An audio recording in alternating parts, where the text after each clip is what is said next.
Ito ang Tinig ng Pag-asa, isang palatuntunan sa radyo na nagsasabing si Jesus ay muling darating, tiyak na darating at malapit nang dumating. Kaya kaibigan, kumandatan siya sa lubungin.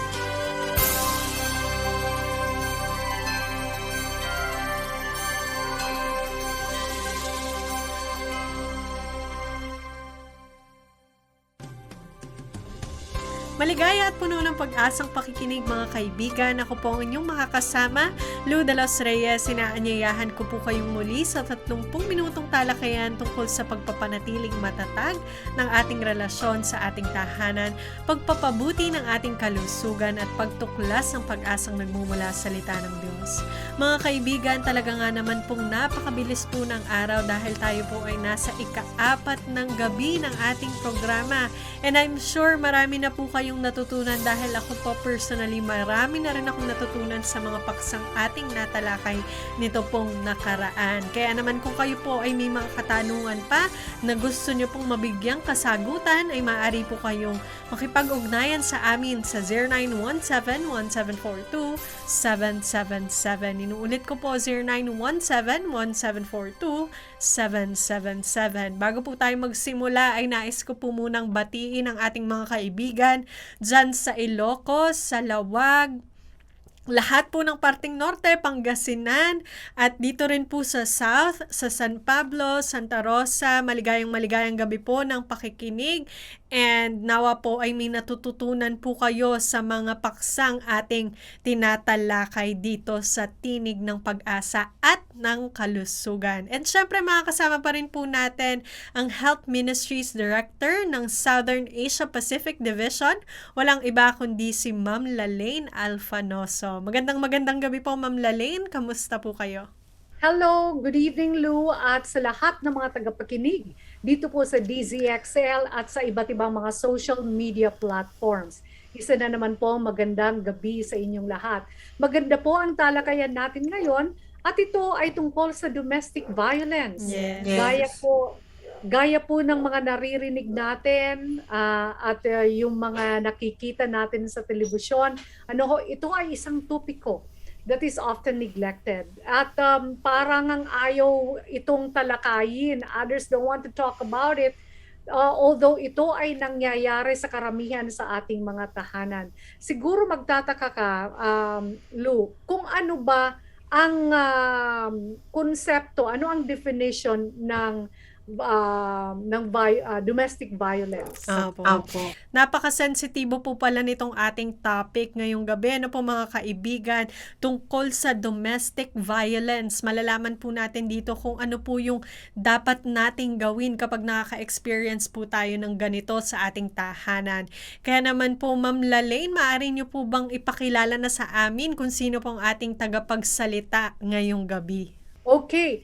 Ang tagapagsalita natin sa gabing ito ay isang guidance counselor at psychologist. Siya po ngayon ang chair ng Psychology Department ng Graduate School ng Adventist University of the Philippines. So mga kaibigan, binibigay na po namin sa inyo at makinig po tayo ng mataimtim kay Dr. Mylene Gumaraw. And she will talk about domestic violence. Magandang gabi po sa inyong lahat. Ako po ay nagagalak at pinagpala sapagkat magkakasama tayo ngayon sa kabila ng distansya. Tayo po ay patuloy na kumukonekta upang maibahagi ang mga importanteng pahayag para sa ating kaligtasan sa karahasan. Napakarami ang hamon sa ating buhay ngayong tayo ay nasa pandemya.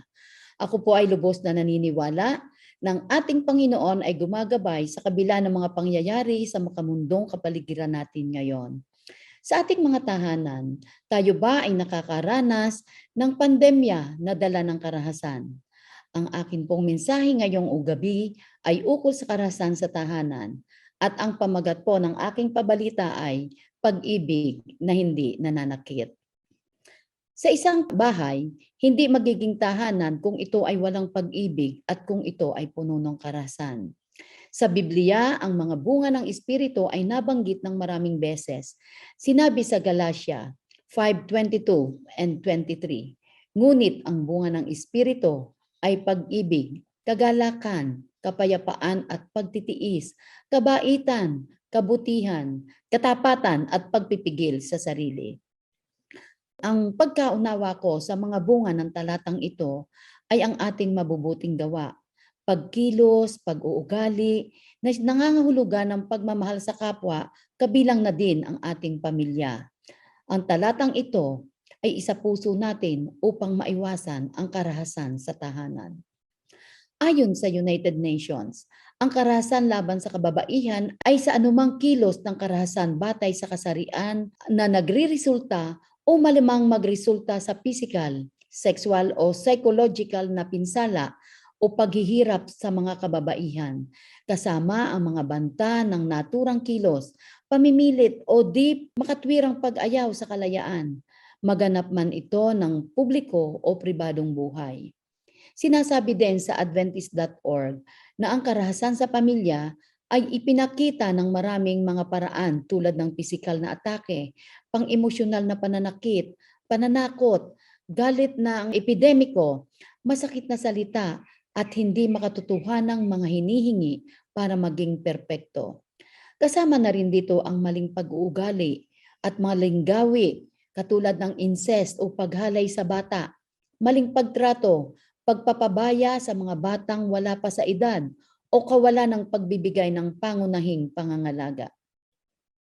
Karaniwang pang-aabuso sa pisikal ay ang pananampal, pagtutulak, pagsuntok, paghampas, pagsunog sa iba't ibang bahagi ng katawan, pagpigil o pagtatali ng kamay at marami pang iba. Ang kahihiyan na mapang-abusong galit, mga masasakit na wika, akusasyon at paninisi, paghusga at pagpuna ay nakakaapekto at ito ay isang verbal na karahasan. Marami ang nakakaranas ng pang-emotional na pang-aabuso tulad ng takot, pagpapadala ng mga mensahe na ikaw ay walang halaga, hindi ginusto at hindi mahal, pag-atake ng personal na karakter at panglalait. Kasama na rin dito ang pagbabaligtad ng mga salita na iyong binitawan. Ang mga bata at matatanda ay ginahasa din. Inabuso sa sexual. Ang mga bata ay nilipastangan at ginipit sa pamamagitan ng paghalik, paghawak sa maselang bahagi ng katawan, pakikipagtalik, verbal na pamimilit para sa sex, or sexual na pagsasamantala sa pamamagitan ng prostitusyon at paglalandad ng pornografiya. Maraming pinagkaitan ng pangunahing mga pangangailangan. Pinipigilan ang mga paggastos bilang parusa at tumatanggi sa mga kahilingan para maibigay ang kailangan. Ngunit ang lahat ng itong karahasan na nangyayari sa tahanan ay palaging psychological na sumisira sa pagkatao ng isang individual. Ang karahasan sa tahanan ay nangyayari sa buong mundo. Ipinakita ito ng pambansang istatistika at sinasabi na 30% ng lahat ng mga kababaihan ay nakaranas ng karahasan sa kanilang matalik na kasuyo o sa kanila mismong asawa. Isa sa 3 kababaihan at isa sa 9 na kalalakihan ay may karanasan alinman sa pisikal o karahasang sexual sa kanilang buhay. Isiniwalat din ito na higit na 60% ng karahasan sa tahanan ay nangyayari sa loob ng bahay.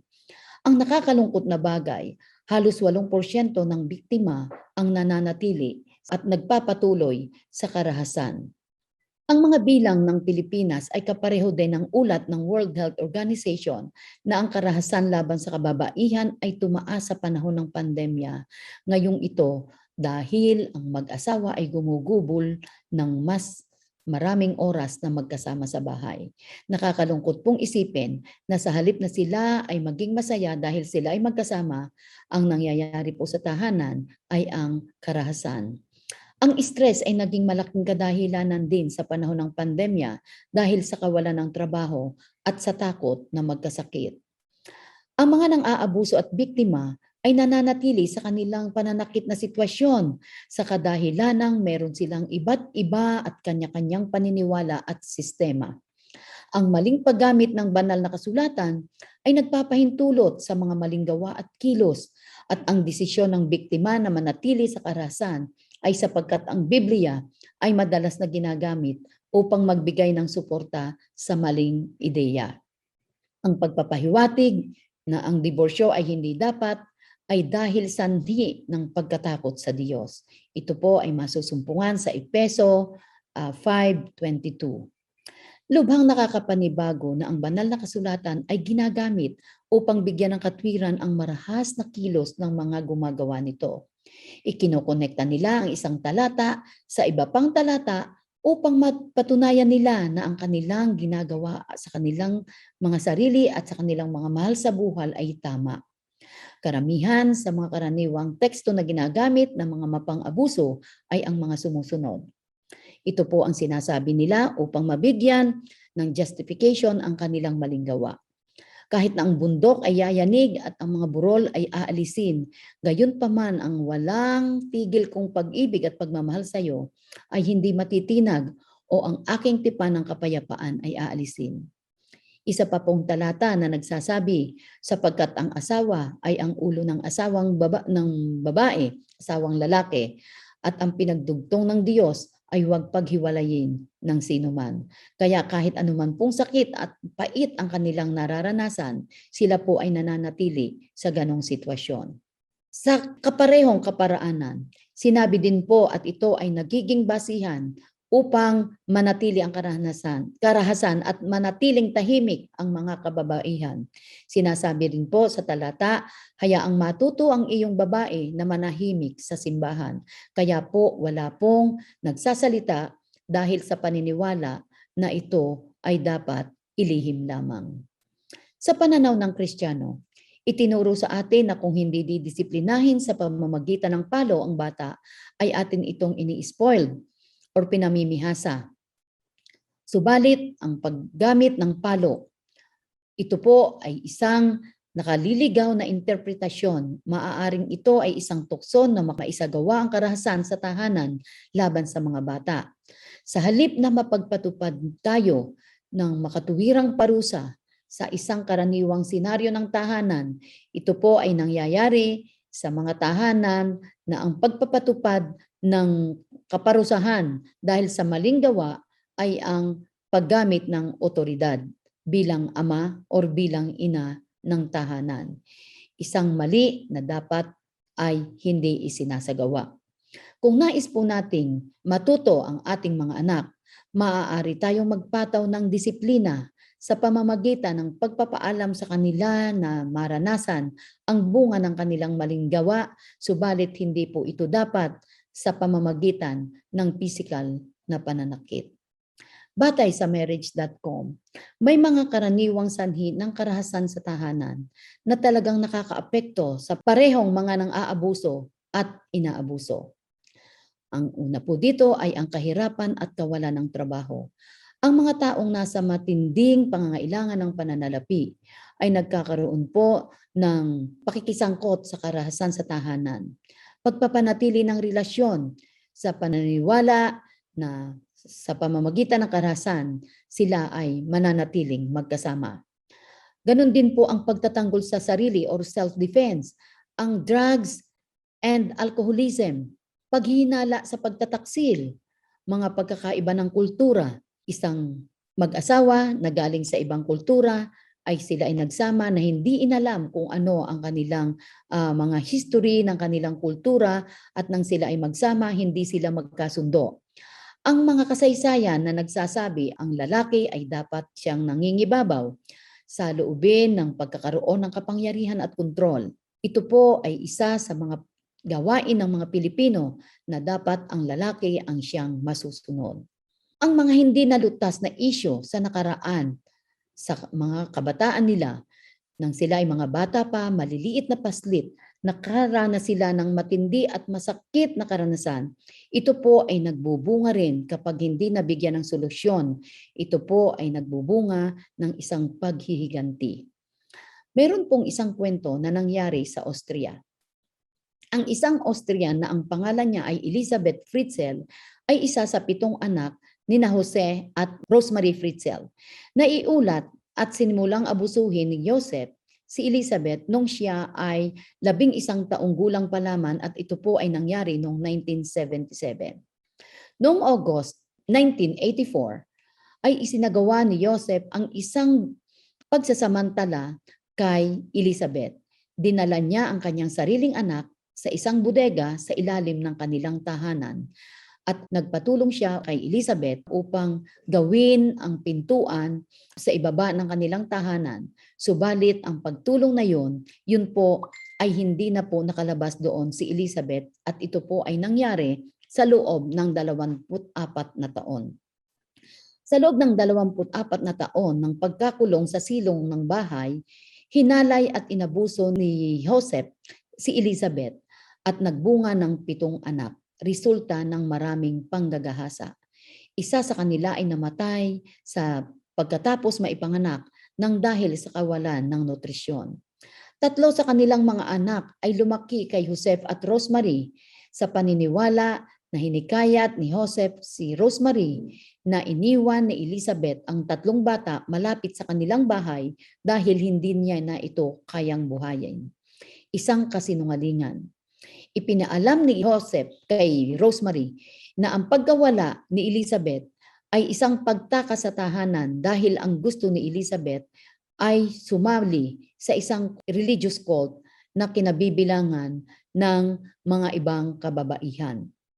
Kaya si Elizabeth ay nanatili sa loob ng 24 na taon doon po sa bodega ng kanilang tahanan. Noong April 26, 2008, si Joseph ay inaresto sa kadahilanang isiniwalat ni Elizabeth ang katotohanan sa pulisya. Ipinahayag niya na siya ay nakalabas ng bodega sa kadahilanang ang kanyang panganay na anak ay nangangailangan ng medical attention. Sa wakas ay muling nagkasama si Elizabeth Fritzl at ang kanyang iba pang 3 anak na pinalaki ni Joseph at Rosemary. Ang pamilya ay nakatanggap ng suporta mula sa local psychiatric center at inilipat sa isang 2 palapag na bahay na may mahigpit na security guard. Tungkol kay Elizabeth, iniulat na nakakita siya ng pag-ibig sa kanyang tanod o sa kanyang security guard na si Thomas Wagner na mas bata sa kanya ng 23 taon. Nabunyag na ang relasyon ay nagbigay sa kanya ng bagong lakas at tumulong sa kanya na mapagaling ito. Ito ay maliwanag na katotohanan. Nakabawi na siya sa kanyang trauma nang dahil sa session na ibinigay sa kanya sapagkat siya ay sumailalim ng therapy para magamot ang kanyang post-traumatic stress disorder. Ngayon ay nakatira si Elizabeth kasama si Thomas at ang kanyang 6 na anak. Patuloy na nakikihalubilo at naging normal ang kanyang buhay. Sinundan ang kasaysayan ni Joseph at batay sa pag-aaral, si Joseph na ama ni Elizabeth ay lumaki sa kanyang ina at siya lumaki na walang ama. Si Joseph ay lumaki sa karahasan at sa kahigpitan ng kanyang sariling ina. Siya ay madalas pinapalo hanggang siya ay maging itim sa araw-araw. Si Joseph mismo ay nagsalita tungkol sa pang-aabuso ng kanyang ina. Dati niya akong pinalo, sinaktan hanggang sa nakahiga na ako sa sahig at punong-puno ng dugo ang aking katawan. Iniwan ako ng lubos at ipinahiya sa maraming tao. Ako ay nanghina, hindi ko naranasan ang halik ng isang ina.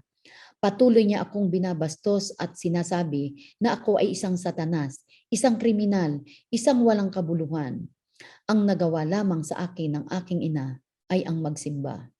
Inilarawan din ni Joseph sa kanyang sarili na siya ay isang alibi child na ang ibig sabihin, siya ay ipinaglihi ng kanyang ina upang patunayan lang sa kanyang ama na siya ay may kakayahang manganak at hindi siya isang baog.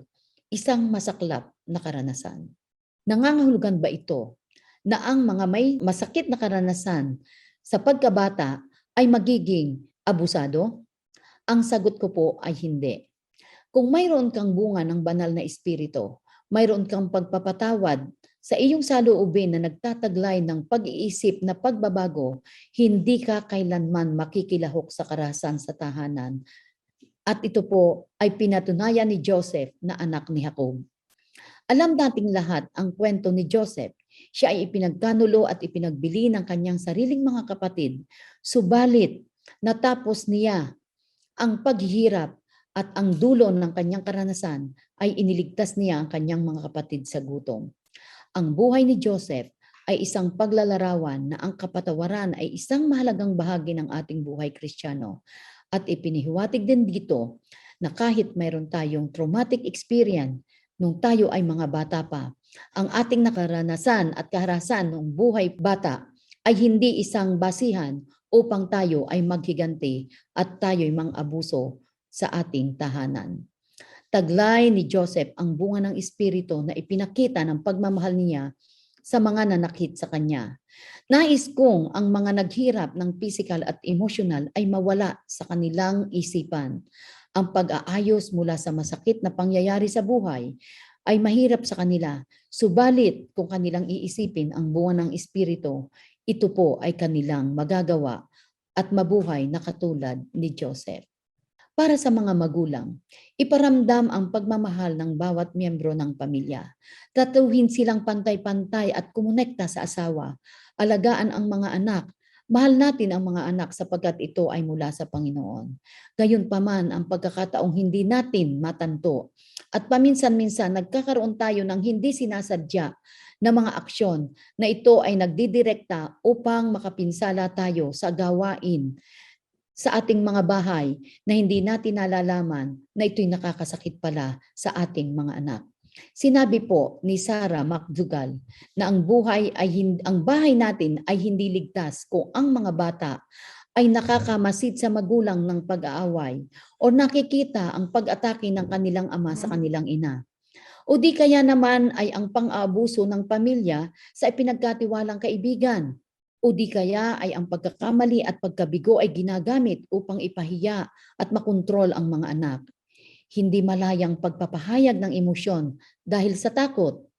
Ang pananahimik at ang pagmamasid sa ama at ng iba pang mga kalalakihan na ginagamit nila ang kapangyarihan upang panatilihin ang kanilang pagiging lalaki. Isa rin po dito ang pagmamasid sa mga magulang na nag-aaway, mga kapatid at ang matinding pagdidisiplina. Ano ang magagawa ng pagiging magulang? Kapag pinoprotektahan natin mula sa simula at hindi tayo namiminsala, malalaman ng ating mga anak na ang mundo ay ligtas. Kapag sumuporta at nag-alaga at tumugon sa kanilang pangangailangan, natututunan nila na may kakayahan sila. Kapag binigyan natin sila ng pagmamahal, matututunan nila na sila ay minamahal. Kaya tandaan nating lahat na kapag dumating ang kaguluhan sa ating pamilya, walang ibang susuporta kung hindi ang ating pamilya. Ang bawat tahanan ay dapat ay nasa isang lugar ng may pag-ibig, isang lugar na kung saan ang anghel ng Diyos ay naninirahan at nagtatrabaho kasama ng paglambot at pagpapahinuhod na impluensya sa mga puso ng mga magulang at mga anak.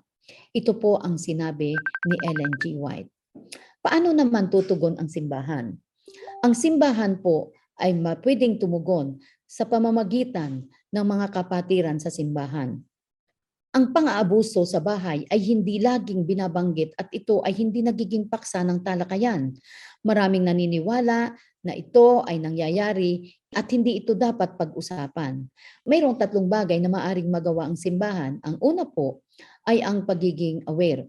Ipaalam po natin na ang pananakit at ang karahasan ay nangyayari sa tahanan. Ang pangalawa po ay ang pakikisangkot. Makisangkot po tayo sa mga activities sapagkat ang atin pong isipan, ang ating idle mind ay nagiging workshop ng hindi magandang espiritu. Ang huli po ay suporta. Ibigay po natin ng buong buo ang ating suporta sa simbahan at sa mga kapatiran. Kapag ipinamalas natin sa mga kabataan ang paglilihim na nagaganap sa tahanan, hindi natin natutulungan ang biktima. Turuan natin sila na magpahayag ng usaping ito. Sinasabi sa Biblia na kung alam mong mali at ito ay iyong ginawa, ito ay isang kasalanan. At sinasabi din sa Biblia na kung alam mo ang tama at hindi mo ginawa, ito rin ay mananatiling kasalanan. Hikayatin natin ang ating mga anak na magtapat upang maibawa sa kanilang kalungkutan at ang pagsubok ay malampasan sa pamamagitan ng kanilang pagsasabi ng katotohanan. Sa mga awit 34 verse 37 hanggang 20, Kapag matuwid ay humingi ng tulong, papakinggan ng Panginoon at ililigtas mula sa lahat ng kanilang mga problema. Ang Panginoon ay malapit sa mga pusong naging broken-hearted at nagligtas ng durog na espiritu. Marami ang mga pagdurusa ng matuwid, ngunit iniligtas siya ng Panginoon sa kanilang lahat. Pinanatili niya ang lahat ng kanyang mga buto, ni isa man sa mga ito ay hindi madudurog. Sa banal na kasulatan ay sinasabi na hindi dapat manahimik pagdating sa karahasan sa tahanan. Binigyang diin ito ni Sarah McDougall ang implikasyon ng Biblia na ang katahimikan sa kanyang pagtatanghal sa End It Now, Bringing Peace Home. Sinabi niya na ang katahimikan ay hindi kung paano tinutukoy ng Diyos ang pagmamahal ng mabuti sa iba. Ang katahimikan ay hindi paraan upang pukawin ang mga nang-aabuso na yakapin ang mapagpakumbabang pagbabago. Ang katahimikan ay hindi bahagi ng proseso ng pagpapatawad. Ang katahimikan ay hindi nagdudulot ng pang-aabuso ng pagbabago. Ang katahimikan ay hindi nagpapadali sa pagpagaling. At ang katahimikan ay hindi nagliligtas ng mga tupa. Kaya kailangan nating sirain ang katahimikan. Sama-sama tayong tumayo at sama-sama nating itaas ang ating mga tinig, sumigaw ng malakas, itigil ang karahasan. Magandang gabi sa inyong lahat.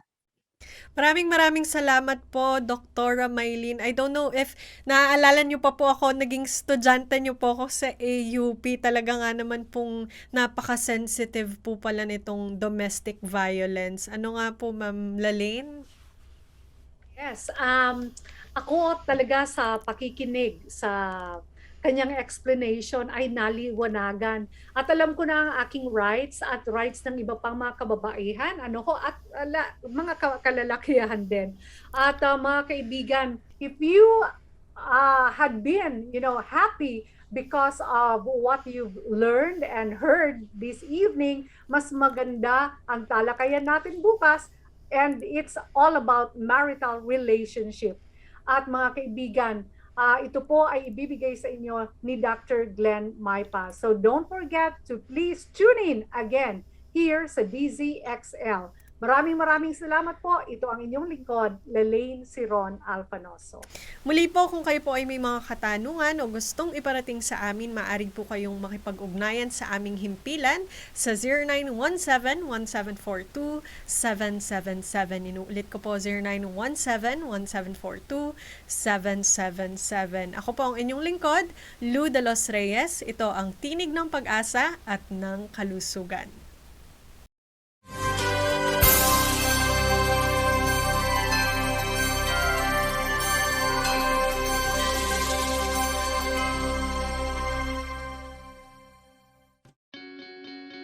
We are people, and we love to get connected. We connect as families because of birth. We connect as friends because we click. And we connect as communities because we care. Seventh-day Adventists are people who connect in communities called congregations, which in turn connect to form conferences, who connect together to form unions, divisions, and the General Conference. Why do we connect? It starts with a connection to the Creator, who invites us on a spiritual journey. When we journey together, we can help each other along the way. This journey is a journey of a lifetime, and as we learn and grow, life becomes filled with meaning and purpose. Our greatest joy is in helping others along the way. Wherever you are on your journey, we believe that we have something to offer that can make your life more whole. So the next time you see a Seventh-day Adventist, remember, you're not looking at someone who stands alone.